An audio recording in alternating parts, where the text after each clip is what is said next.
Gloire à l'Éternel des armées qui siège dans les cieux. Nous voulons bénir l'Éternel Dieu pour ses bienfaits. Et nous demandons à ce que Dieu vous bénisse et que Dieu vous fasse du bien. Alléluia. Alléluia. Nous voulons encore nous entretenir ce soir au sujet donc de la vie. On se pose bien des questions. Alors, qu'est-ce qui induit les gens dans l'adultère, dans la fornication?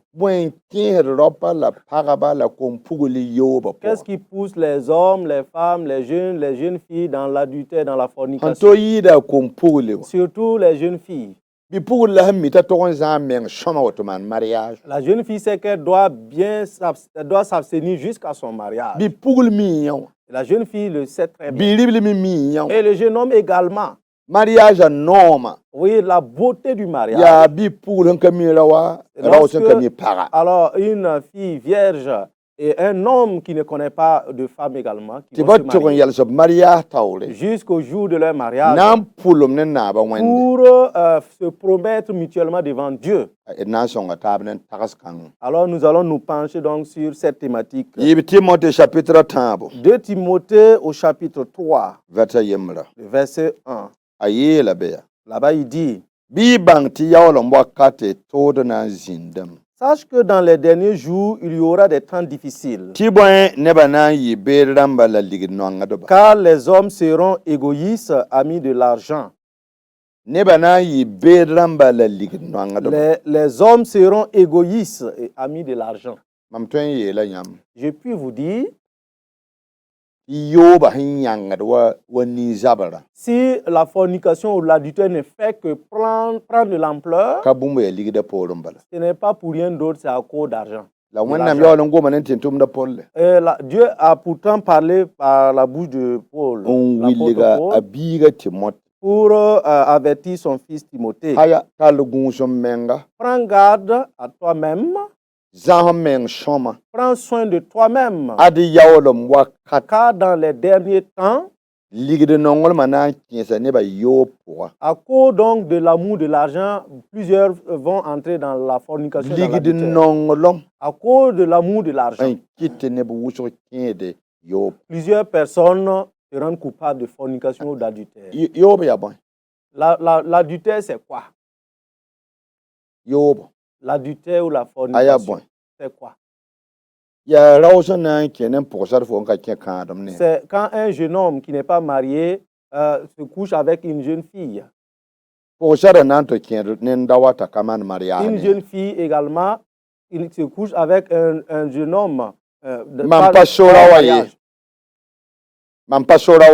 Alors, l'homme, ce n'est pas mon mari. La femme, ce n'est pas ma femme.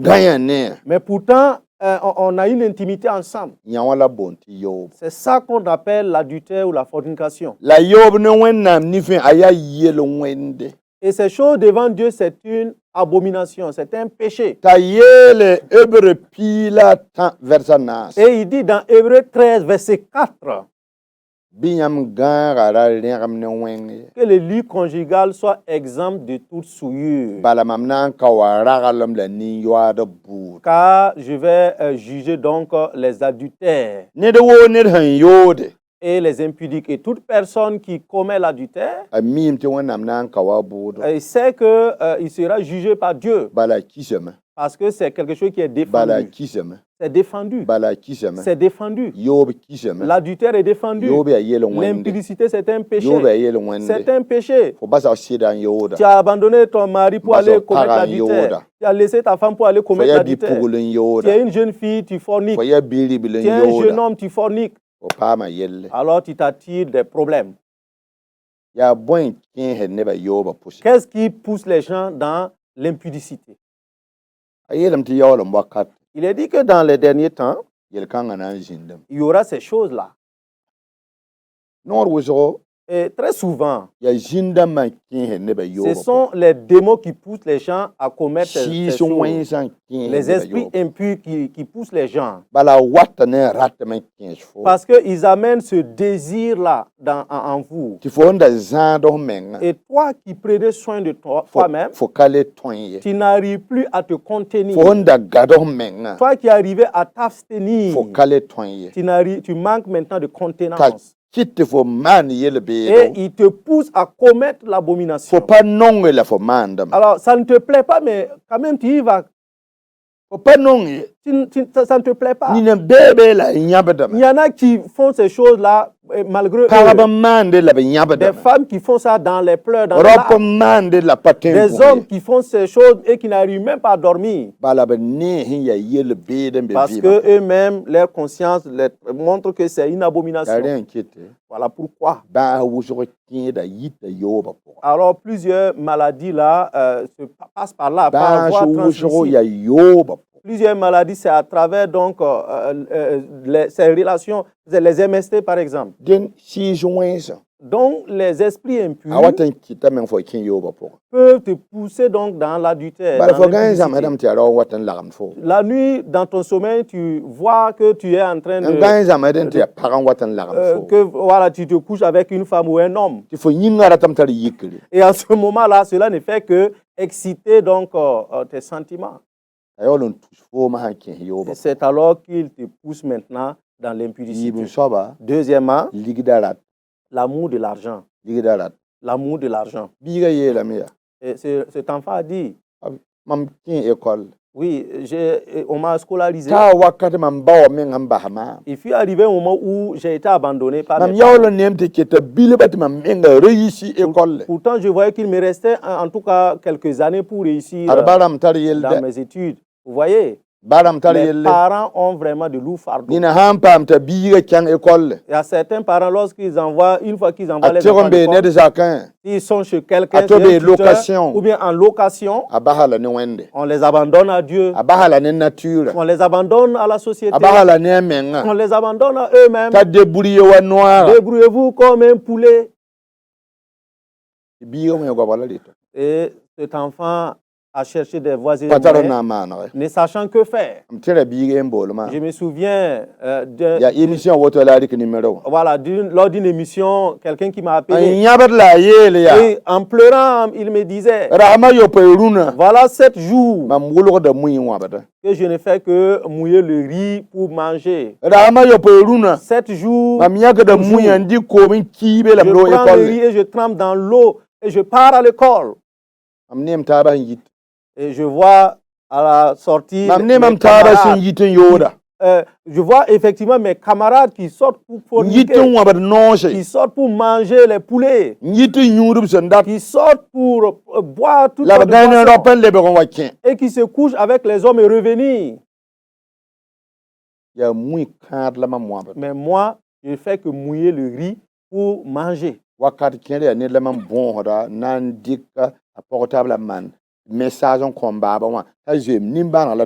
Parfois, je suis obligé d'aller voir quelqu'un pour utiliser son portable pour envoyer un message à mon papa pour qu'il m'envoie de l'argent. Parce que je n'ai même plus d'unité dans mon portable. Mais par-dessus tout là, je ne voulais pas donc commettre l'impudicité. Et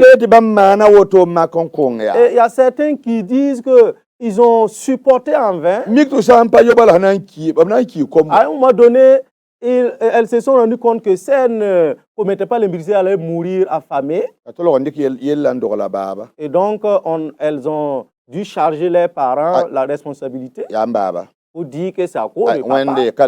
Oh Dieu, toi-même tu vois que ce n'est pas de ma faute. C'est papa qui prend pas soin de moi. Donc, l'acte que je commets, la responsabilité impute au papa.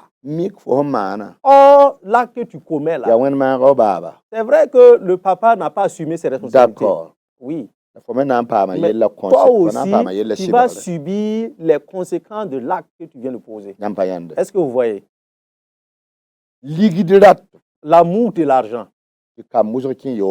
Et plusieurs jeunes se prostituent.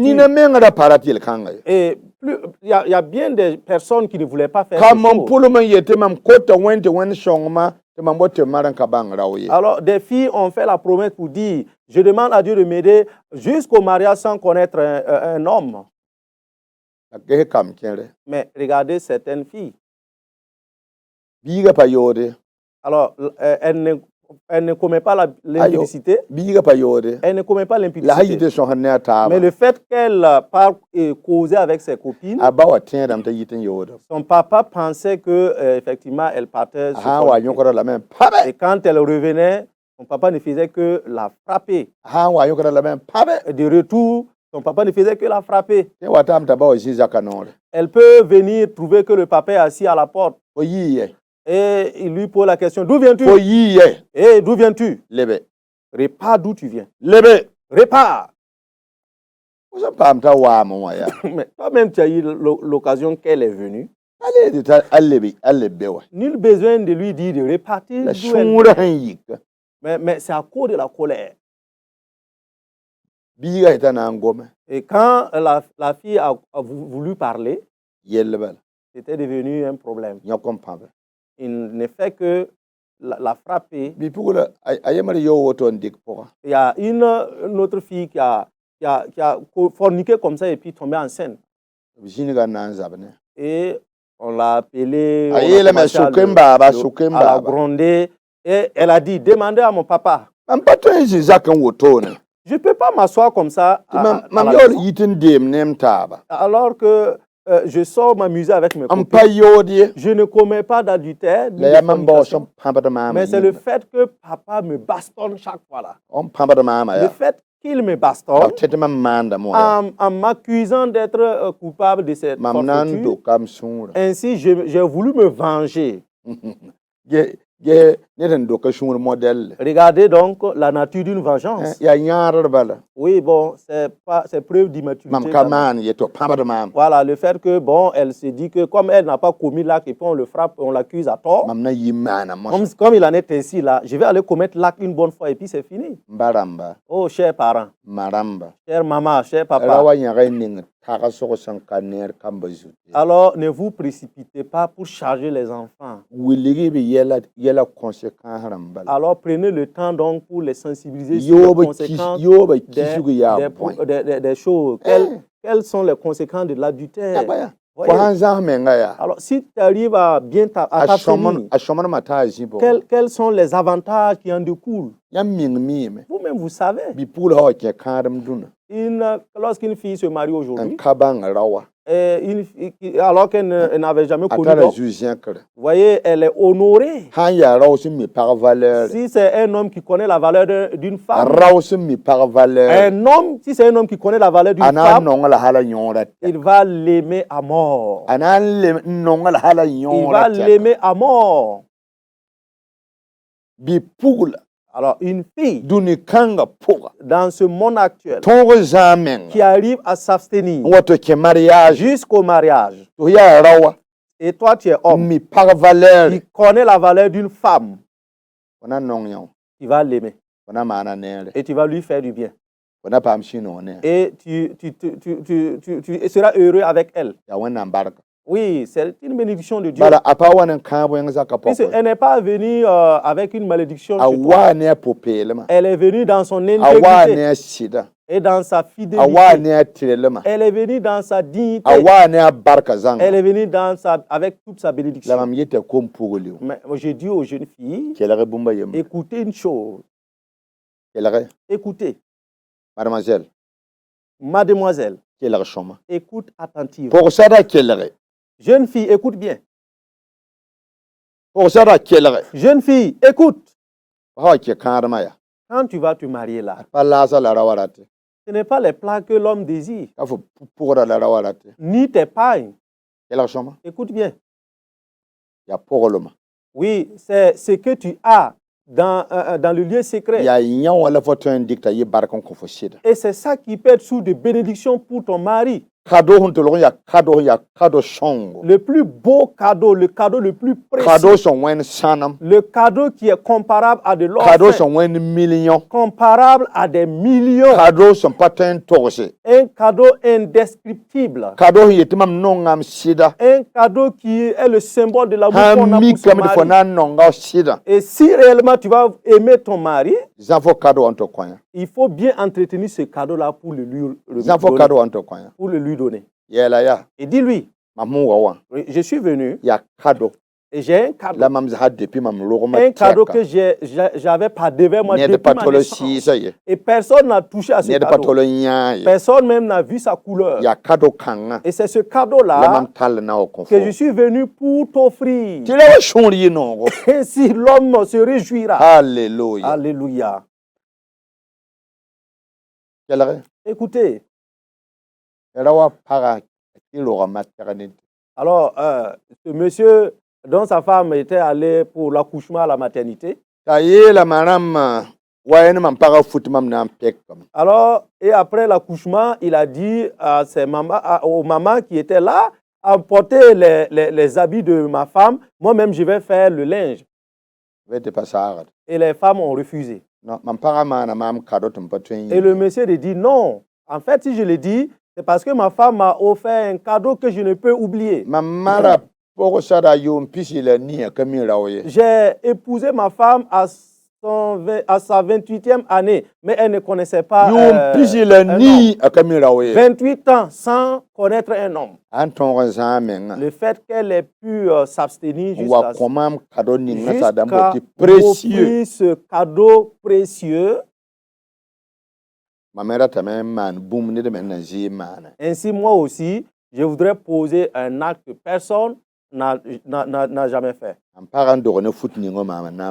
Alors, donc, moi, je voudrais donc récupérer ces vêtements, alors de maternité là pour laver. Non, ce n'est pas dit qu'ils sont bien nantis. Hein? Non. Non.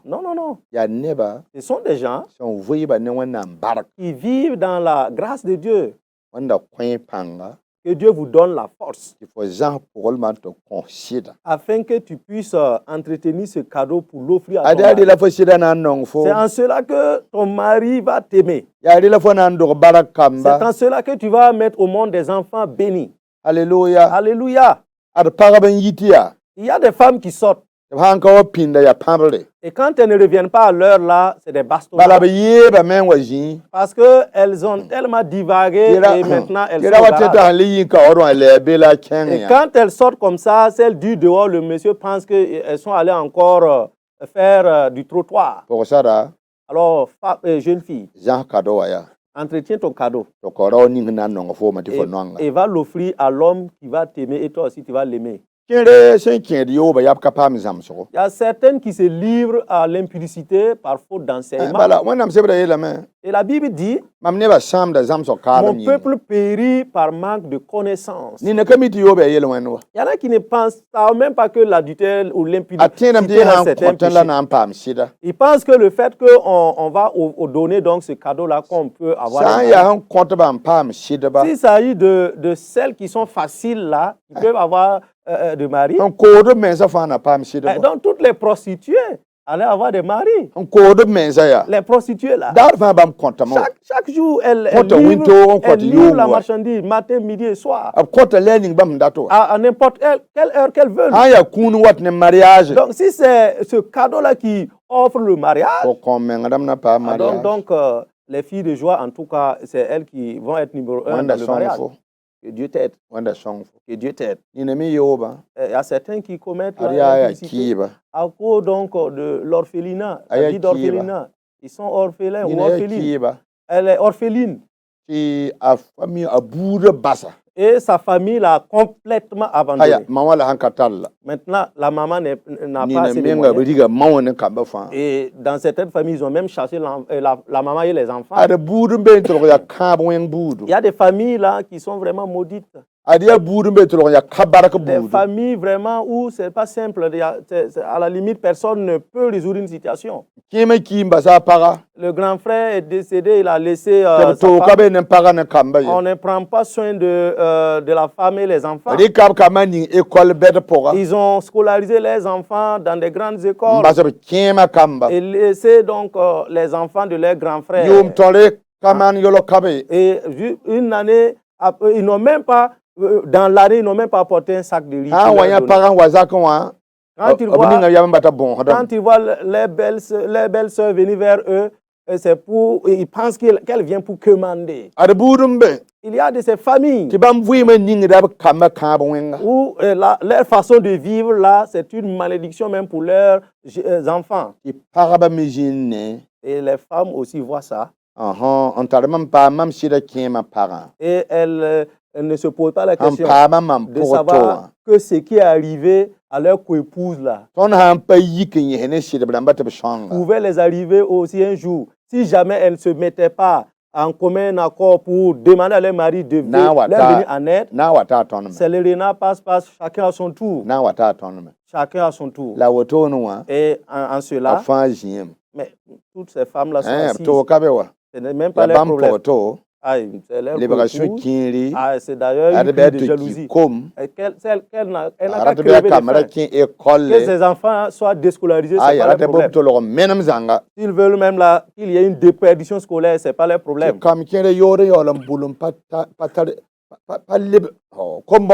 Et donc cela pousse même des adolescentes donc, dans la prostitution. Dieu va vous demander cela. Ce n'est pas moi qui vous maudis, hein, c'est la vérité.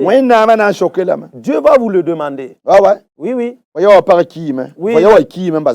Oui, ton petit frère est décédé, il a laissé sa femme. Ton grand frère est décédé, il a laissé sa femme. Et ton oncle est décédé, il a laissé sa femme. Et vous ne prenez point soin de ces enfants-là comme les vôtres. Et le proverbe dit, alors le vieux qui manque l'intelligence ou de sagesse ne sait pas que l'enfant grandit. Voyez, le vieux qui manque de sagesse, il ne sait pas que l'enfant grandit. Oui. Tu as oublié les orphelins là. Tu as oublié même la veuve. Mais ça vient. Ce n'est pas une malédiction. Hein? Non, non, non. Mais ce qui suit.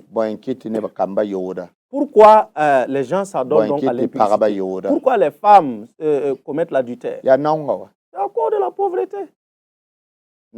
La pauvreté. Mais ce n'est pas pour légitimer. Non, non, non. Ce n'est pas pour dire que le pauvre doit commettre l'adultère ou la fornication. Nos parents n'étaient pas nantis, mais ils ne commettaient pas l'adultère. Non. Non. Puisse Dieu nous aider. Puisse Dieu nous aider. Nous devons savoir une chose. Nous ne pouvons pas terminer l'enseignement, mais c'est pour dire que ce qui est très capital, oui,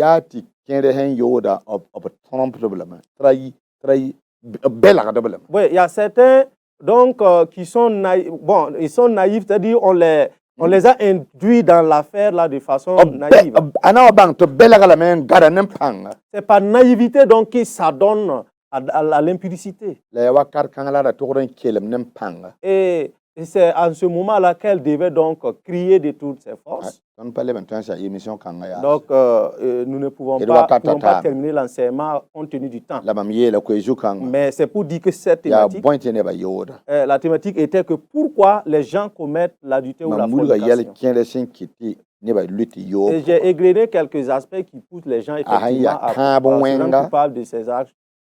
C'est une malédiction. Et ça peut, il y a des conséquences également qui en découlent. Nous allons devoir nous arrêter là. Je voulais rappeler à la jeune fille, fais de toutes tes possibilités. Alors, si tu ne connais point d'homme, alors prends soin prends soin donc de toi-même pour t'offrir à ton mari. Jeune homme. Ne sais-tu pas que la fornication que tu fais, tu es en train donc de te décharger de ta bénédiction. Tu es en train de te décharger de ta bénédiction. Toi qui devais t'abstenir et attendre ta femme pour enfanter, tu as pris cette semence qui est bénie là et tu es en train de la détruire. Et par-dessus tout, là, Dieu va t'appeler en jugement. Homme, tu dis que ta femme ne t'obéit pas. Voilà pourquoi tu commets l'adultère. Et la femme aussi dit pareillement. Venez, nous allons échanger. Venez, nous allons échanger. Nous allons prier pour vous. Pour que Dieu puisse vous aider. Il y a dans certaines choses des incompréhensions. Et si vous savez que ce que vous faites, là, vous avez pris le chemin de l'enfer, vous allez chercher donc très rapidement la solution à votre problème. Puisse Dieu vous aider. Et que Dieu vous donne de savoir que tout adultère, toute impudicité et toute personne qui se rend coupable de ces choses ne peut pas hériter du royaume des cieux. Il ne peut pas hériter du paradis de Dieu. Dieu ne veut pas de telles personnes. Même son argent, l'Église n'en veut pas. Écoutez bien. Alors, tout adultère, Dieu le prend en dégoût. Que Dieu nous en délivre. Et que Dieu nous donne de nous repentir. Il n'y a pas autre alternative si ce n'est pas de la repentance. Repends-toi. Répands-toi. Répands-toi. Oui, va vers un pasteur pour te repentir. Ainsi tu auras la vie. Et Dieu te bénira. C'était le pasteur de Sawadogo. Alors qui échangeait avec vous. Que Dieu vous bénisse. Voici le numéro.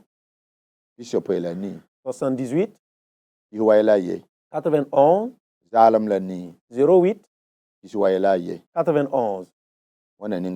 Que Dieu vous bénisse. Alors vous pouvez nous joindre et on priera pour vous. Amen. Amen. Nous avons un numéro compte Orange Money. Un compte Orange Money, chacun peut contribuer. Voilà le numéro. 07 05 83 01. Que Dieu vous bénisse et que Dieu vous donne de nous aider pour que l'œuvre puisse s'avancer au nom de Jésus-Christ. Amen. Amen.